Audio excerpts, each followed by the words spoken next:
Editor Atualizar, de volta com o nosso curso de Direito Constitucional e para iniciarmos o estudo da advocacia pública, uma outra função essencial à justiça. Nos vídeos passados, nós estudamos o Ministério Público, vimos todos os detalhes, tudo aquilo que é possível de ser cobrado em um concurso público sobre o Ministério Público, tá? Agora, nós vamos iniciar o estudo de uma outra função essencial à justiça, que não tem mais nada a ver com o Ministério Público. Nós vamos falar a respeito da advocacia pública, tá? Os órgãos existentes no âmbito da União, dos estados e também dos municípios, tá? Em determinados municípios nós temos a instituição de uma advocacia pública também, enquanto órgão público, tá? Que irão prestar ali a consultoria jurídica, o assessoramento jurídico, enfim, atuar como se fosse um enorme escritório de advocacia a serviço do poder público, prestando consultoria jurídica, representando os interesses do poder público em juízo perante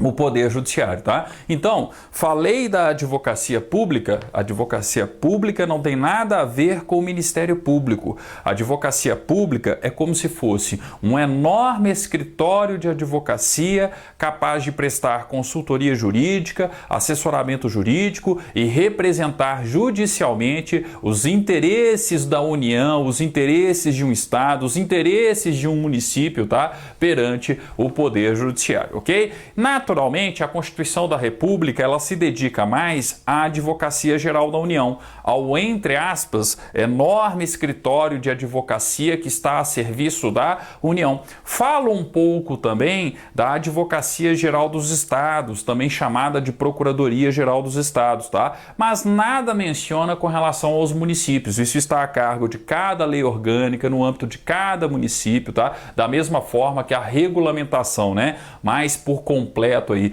da Advocacia Geral do Estado e da Procuradoria Geral do Estado está a questão também, está a cargo, né, da Constituição de cada estado, tá? Na verdade, o que a Constituição faz é simplesmente, né, mostrar de uma maneira bem genérica a existência da advocacia pública e até mesmo da Advocacia Geral da União, que apesar de estar mais, né, descrita no texto constitucional, a sua organização em si mesmo constará de uma lei complementar, que aí sim vai organizar e estruturar toda a Advocacia Geral da União. Em termos de concurso, o que é importante? O importante é perceber as funções da advocacia pública e, no caso da AGU, o caput do artigo 131 e quem chefia, o parágrafo 1º do artigo 131, no caso da AGU, o advogado-geral da União, tá? Vejam só o texto constitucional, acompanhe aí no material de vocês, tá? Artigo 131. A Advocacia Geral da União é a instituição que, diretamente ou através de órgão vinculado, representa a União judicial e extrajudicialmente, cabendo-lhe, nos termos da lei complementar que dispuser sobre sua organização e funcionamento, as atividades de consultoria e assessoramento jurídico do Poder Executivo. Obviamente, o Poder Executivo da União. Então, pensem na AGU, na Advocacia Geral da União, como se fosse um enorme escritório de advocacia espalhado pelo Brasil com a função de prestar consultoria jurídica e de representar judicialmente e extrajudicialmente os interesses da União. Quando a União precisar de um advogado, quem vai entrar em cena? Vai entrar em cena um membro da Advocacia Geral da União, tá? Um procurador federal, também chamado aí, né, de procurador da União, tá? Daqui a pouquinho a gente vai fazer um comparativo sobre a denominação procurador para vocês não confundirem com o Ministério Público e até mesmo com outros, né, outros órgãos da advocacia pública, tá? Mas o importante aqui, como eu disse, é perceber a função. Qual é a função? Consultoria jurídica, assistência jurídica, representação judicial e extrajudicial dos interesses de quem, no caso do artigo 131? Dos interesses da União e, sobretudo, do Poder Executivo da União, tá? Não se esqueçam desse conceito de Advocacia Geral da União que nós temos no artigo 131. Só que o ponto mais cobrado, sem dúvida alguma, em todos os concursos públicos, não é o caput em si, mas o parágrafo 1º. Quem é o chefe da Advocacia Geral da União? Quem vai comandar esse enorme escritório de advocacia, entre aspas, que está a serviço da União e, sobretudo, do Poder Executivo da União? O advogado-geral da União. Marquem, sobretudo, o parágrafo 1º do artigo 131. Vejam só o texto constitucional. A Advocacia-Geral da União tem por chefe o Advogado-Geral da União, de livre nomeação pelo Presidente da República, dentre cidadãos maiores de 35 anos, de notável saber jurídico e reputação ilibada. Atenção, é um cargo de livre escolha do Presidente da República. É diferente, por exemplo, do Procurador-Geral da República. O Procurador-Geral da República, chefe do Ministério Público da União, também é escolhido pelo presidente, mas de uma lista existente, né, com integrantes da carreira, dentre integrantes da carreira. Então, necessariamente, o presidente, ao escolher o PGR, tem que escolher alguém do Ministério Público da União, da carreira, de uma das carreiras do Ministério Público da União, tá? Diferente da Advocacia-Geral da União. Não necessariamente o chefe da AGU precisa ser um membro da Advocacia-Geral da União. Por quê? Porque é um cargo de livre nomeação do presidente da República. Tá? Naturalmente tem que ser um advogado de notório saber jurídico, reputação ilibada, com mais de 35 anos, não se esqueçam do mais de 35 anos, tá? Mas pode ser qualquer advogado que reúna essas condições.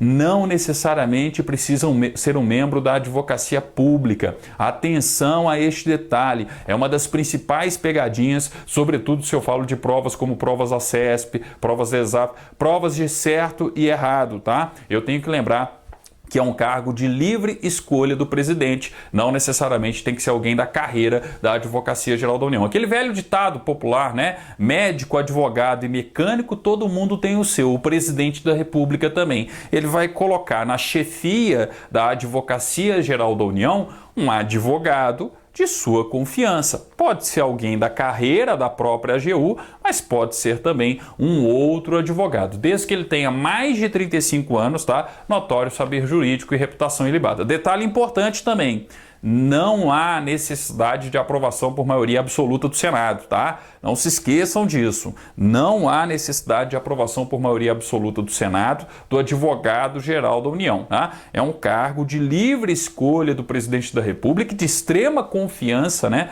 do Presidente da República, tá? Então não se esqueçam do regramento previsto aí no parágrafo 1º. No parágrafo 2º, nós estamos falando a respeito do ingresso na carreira. Eu tenho que ter um concurso também de provas e títulos. Vejam só, o ingresso nas classes iniciais das carreiras da instituição de que trata esse artigo far-se-á mediante concurso de provas e títulos, tá? Então, necessariamente, o concurso para procurador federal, um concurso para ser membro da Advocacia-Geral da União, tá? Exige provas e títulos. Necessariamente eu tenho que ter a prova de títulos. Não pode ser igual a um concurso de servidor, que é concurso de provas ou provas e títulos, tá? Então, ó, aproveita e faça o seguinte comparativo. Concurso para juiz substituto, também é provas e títulos. Concurso para promotor, para membro do Ministério Público de uma maneira geral, também é um concurso de provas e títulos. E concurso para advocacia pública também. E um outro detalhe que vai ser comum, apesar de não ter citado aqui, mas está na lei complementar, tá? Que regulamenta a Advocacia-Geral da União. Durante o concurso eu tenho o acompanhamento da OAB em todas as fases. Então atenção, ó, falei do acompanhamento da OAB em todas as fases, eu também vou ter na magistratura, também vou ter no Ministério Público e vou ter também na advocacia pública, tá? Então, cuidado, lembre-se desses detalhes que são comuns com relação ao procedimento de ingresso, com relação ao concurso, tá? E lembre-se, naturalmente, daquilo que é diferença.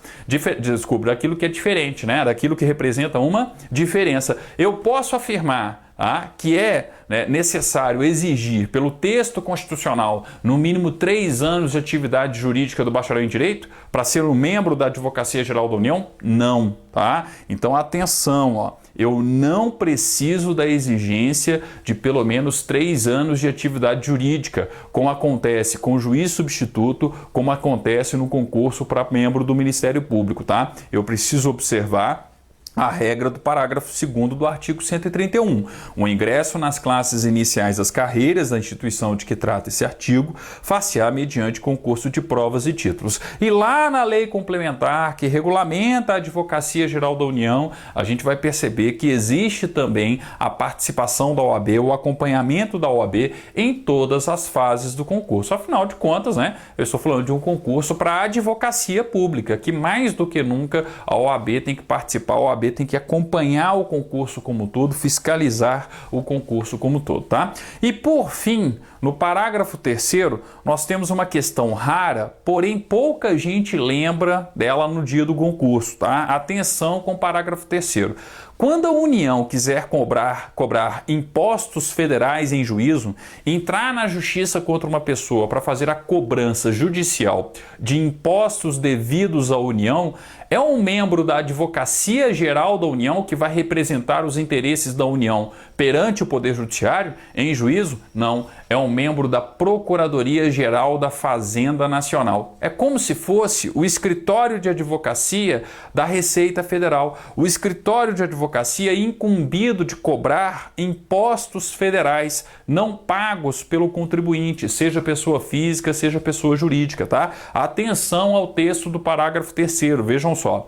Na execução de dívida ativa de natureza tributária, o que significa isso? Na cobrança de impostos federais, tá? Na execução da dívida ativa de natureza tributária, a representação da União cabe à Procuradoria Geral da Fazenda Nacional, observado o disposto em lei. Então percebam, ó, na execução de dívida ativa de natureza tributária, a representação da União cabe à Procuradoria Geral da Fazenda Nacional, observado o disposto em lei. Aí nós teremos um procurador da Fazenda Nacional ingressando em juízo e fazendo a cobrança da dívida ativa, ou seja, daquilo que é devido em termos de impostos à União, tá? Representando os interesses da União contra aquela pessoa ali que não pagou o respectivo imposto. Ah, eu tenho uma pessoa que sonegou imposto de renda. Ah, ela pode ser aí, né, objeto de uma ação por parte da Procuradoria Geral da Fazenda Nacional para cobrar essa dívida? Sim, eu posso ter sim o ajuizamento da respectiva ação por um membro da Procuradoria Geral da Fazenda Nacional, por um procurador da Fazenda Nacional, tá? Então percebam que no âmbito da cobrança dos tributos não é a AGU que vai defender os interesses da União, mas sim a Procuradoria Geral da Fazenda Nacional, ok? Questão rara, mas quando cai, pouca gente lembra. Não deixem de estudar o parágrafo 3º, acaba fazendo diferença aí em muitos concursos, ok? Bem, nós vamos parar por aqui. Vimos aí a Advocacia Geral da União, o enorme escritório de advocacia, entre aspas, que presta consultoria jurídica, representa os interesses da União judicial e extrajudicialmente e faz todo o assessoramento jurídico da União e, sobretudo, do Executivo da União, ok? No nosso próximo vídeo, nós vamos falar a respeito do artigo 132 das advocacias gerais nos estados, das procuradorias dos estados e seus respectivos membros, ok? Obrigado, até o nosso próximo encontro, então, com o artigo 132 da Constituição.